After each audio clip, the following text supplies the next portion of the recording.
Hello प्यारे बच्चों। तो आज हम आपका जो एनएएस का एग्जाम होने वाला है उसमें इंग्लिश की प्रैक्टिस करने वाले हैं।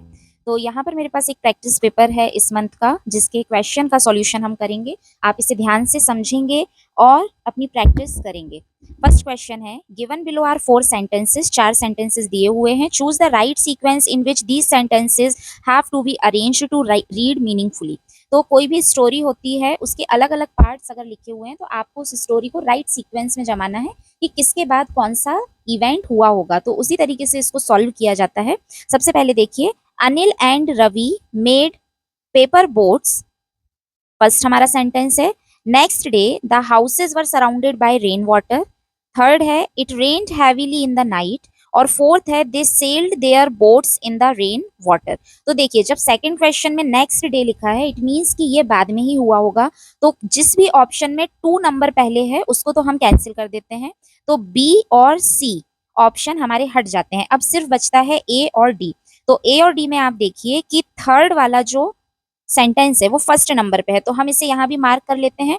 It rained heavily in the night, ये हमारा कंफर्म हो गया कि थर्ड सेंटेंस फर्स्ट नंबर पे आएगा। रात को बहुत तेज बारिश हुई। अब हमें सिर्फ ये देखना है कि इसके बाद फोर्थ सेंटेंस आना चाहिए या सेकंड, उससे हमें हमारा आंसर मिल जाए। फोर्थ सेंटेंस देखते हैं, they sailed their boats in the rain water. उन्होंने बारिश के पानी में उनकी नाव को सेल सेल करना मतलब कि बहाया, चलाया। सेकंड सेंटेंस है, next day the houses were surrounded by rain water. दूसरे दिन सभी जो घर थे उनके चारों तरफ पानी भर चुका था। तो भाई पहले पानी भरेगा या पहले हम नाव तैराएंगे? ऑब्वियसली पहले घरों के चारों तरफ पानी भरेगा। तो थर्ड के बाद सेकंड ऑप्शन आएगा, तो हमारा फर्स्ट वाला भी यहाँ से हट जाता है ऑप्शन, और हमारा करेक्ट आंसर जो हो जाता है डी। तो आपने मेरे बोलने के तरीके से, आंसर सिलेक्ट करने के तरीके से समझा प्यारे बच्चों कि कैसे हमारे आंसर को हम वाइसली और कम टाइम में सिलेक्ट कर सकते हैं। हमारे जो ऑप्शंस नहीं है आंसर की लाइन में, उनको एलिमिनेट करके मतलब निकाल कर, और बाकी बचे हुए जो जैसे ऑप्शन थे ए और डी, तो उसमें से हम कैसे मीनिंग को समझकर अपने सही आंसर को टिक मार्क करेंगे। तो ये हो गया हमारा फर्स्ट क्वेश्चन। चलिए सेकंड क्वेश्चन देख लेते हैं। Which of these can replace the underline word in the sentence below. Replace करना मतलब उसकी जगह पर किसी और को लाना।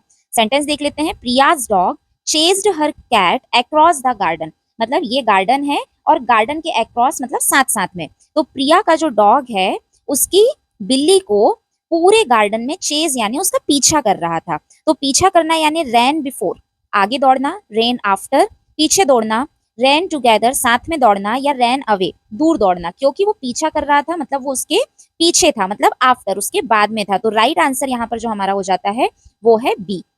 नेक्स्ट है, Anita likes to read story books. Anita को स्टोरी बुक्स रीड यानी पढ़ना, लाइक यानी पसंद है। Which of these is the correct question for the above sentence. अब देखिए, आंसर हमें दिया है अनीता को स्टोरी बुक पढ़ना पसंद है, तो इसका हम क्वेश्चन क्या बनाएंगे, अनीता को क्या पसंद है। तो अनीता को क्या मतलब कि यहाँ पर आ जाता है व्हाट। देखिए कौन से क्वेश्चंस व्हाट से शुरू हो रहे हैं, सभी के सभी व्हाट से शुरू हो रहे हैं। Is Anita like, what do Anita like, what does Anita like, what did Anita like. तो मैंने कई बार क्लासेस में भी समझाया है। हम आंसर में देखेंगे जो हमारा मेन वर्ब है उसमें एस लगा हुआ है। जब मेन वर्ब जो हमारी होती है उसमें जब एस लगा होता है, इसका मतलब है कि क्वेश्चन में जो हेल्पिंग वर्ब है वो डज है और वर्ब की फर्स्ट फॉर्म है। क्योंकि आंसर लिखते टाइम ये डज हट जाता है और वर्ब की फर्स्ट फॉर्म में एस लग जाता है। तो जल्दी से हम देख लेते हैं हमारे किस क्वेश्चन में डज लगा है। ये देखिए C option, what does Anita like. तो हमारा जो करेक्ट आंसर यहाँ पर हो जाता है थर्ड का, वो है सी। चलिए फोर्थ क्वेश्चन पर हम आ जाते हैं। Choose a word that completes the following sentences meaningfully. वो वर्ड हमें यहाँ पर फिल करना है जिससे ये सेंटेंस जो है वो मीनिंगफुल बन जाए। I reminded dash to bring an umbrella. मैंने छाते को लाना याद रखा था। I reminded me, he, them, there. I reminded me to bring an umbrella. मैंने मुझे अम्ब्रेला लाने का याद दिलाया था। आई रिमाइंडेड ही, मैंने वह, नहीं ये बिल्कुल नहीं आएगा। आई रिमाइंडेड दैम, मैंने उनको याद दिलाया था। आई रिमाइंडेड देयर, देयर का मतलब होता है हम किसी चीज का पोजीशन बता रहे हैं कि ये उनकी चीज है। तो यहाँ पर जो करेक्ट ऑप्शन हमें समझ में आ रहा है वो है सी। आई रिमाइंडेड दैम, मैंने उन्हें याद दिलाया था, टू ब्रिंग एन अम्ब्रेला, छाता लाने के लिए। ठीक है, तो करेक्ट आंसर यहाँ पर हो जाता है C. Choose the word that completes the sentence meaningfully. Again हमें मीनिंगफुल सेंटेंस बनाना है। चलिए देख लेते हैं। मोहन कहता है, why did you give me the umbrella. Why यानी क्यों, डिड है मतलब कि पास्ट की बात हो रही है, गिव यानी देना, मी यानी मुझे। तुमने मुझे अम्ब्रेला क्यों दिया था। विशाल, आई गेव इट, मैंने दिया था, टू यू, तुम्हें, dash Ravi asked me to, मैं I gave it to you, dash Ravi asked me to, so, and, unless, because. अब जब भी क्वेश्चन में वाई होता है तो आंसर में बच्चों बिकॉज होता है, क्योंकि वाई का मीनिंग होता है क्यों, और आंसर में हमें आंसर कंप्लीट करने के लिए लिखना होता है क्योंकि। तो I gave it to you because Ravi asked me, क्योंकि ऐसा मुझे रवि ने कहा था। तो करेक्ट आंसर यहाँ पर हो जाएगा डी। आपको समझ में आ रहा है? अगर आ रहा है तो जल्दी से इस वीडियो को लाइक कर दीजिए, और आपके जो और भी फ्रेंड्स हैं जो एनएएस की तैयारी कर रहे हैं उनके साथ आप इस वीडियो को शेयर कर सकते हैं। चलिए क्वेश्चन नंबर 6 देख लेते हैं। यस ही डज, हाँ वह करता है। Which of these would be N appropriate question for the above sentence. ऊपर दिए गए सेंटेंस के लिए विच, कौन सा एप्रोप्रिएट क्वेश्चन हो सकता है, मतलब क्या पूछा गया होगा तब उसने आंसर दिया यस, हाँ, ही, वह, डू यानी करना, डज यानी वह करता है, हाँ वह करता है। चलिए क्वेश्चन देखते हैं।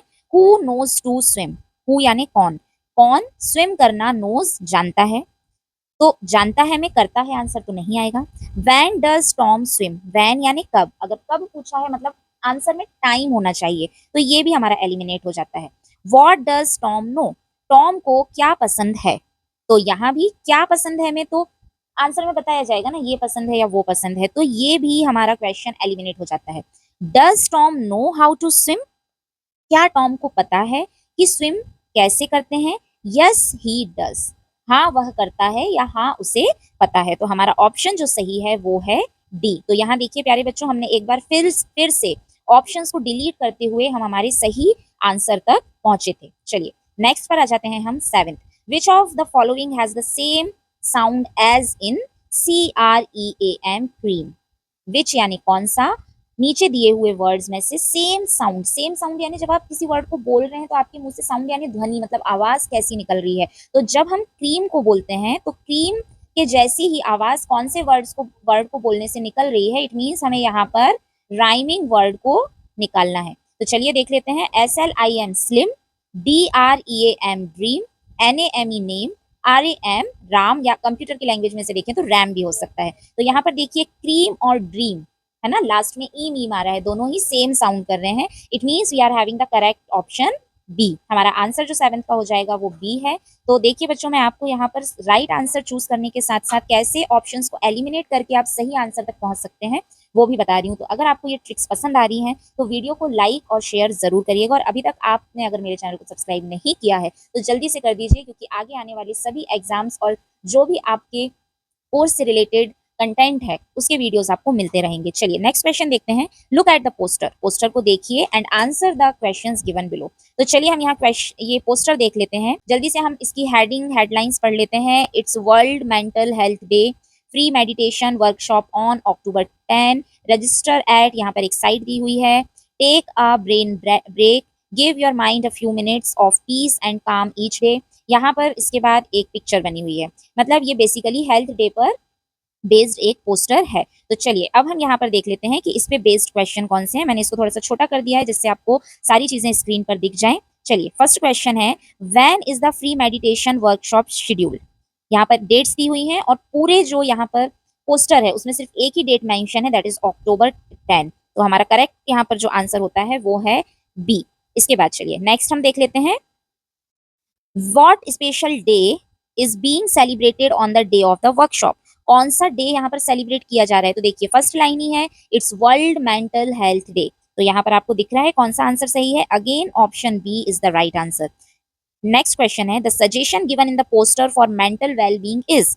मेंटल वेलबींग को लेकर यहाँ कौन सा सजेशन दिया हुआ है, यहाँ पे हम ऑप्शन देखेंगे और उसको पोस्टर से मैच करेंगे। Take a physical exercise break, नहीं ऐसा कुछ नहीं है। टेक अ ब्रेन ब्रेक, जी हाँ ये दिया हुआ है। ईट हेल्दी फूड, नहीं ये नहीं है। स्लीप फॉर 8 आवर्स, नहीं ये भी नहीं है। तो फिर से हमारा जो करेक्ट यहाँ पर ऑप्शन जाता है आंसर के लिए वो है बी ऑप्शन। तो देखिए कितना इजी होता है एक पोस्टर में से या कोई अनसीन पैसेजेस दिए हुए हैं तो उसमें से आंसर्स को निकालना। तो यहाँ पर हमने इस मंथ के हमारे प्रैक्टिस जो NAS के लिए इंग्लिश की थी उसको कंप्लीट कर लिया है। अगर आपको कोई भी डाउट है तो आप कमेंट बॉक्स में कमेंट करके पूछ सकते हैं, और आगे के वीडियो भी अगर आप चाहते हैं कि आपको मिलते रहें तो एक बार कमेंट करके जरूर बताइएगा। And like share and subscribe my channel. Thank you.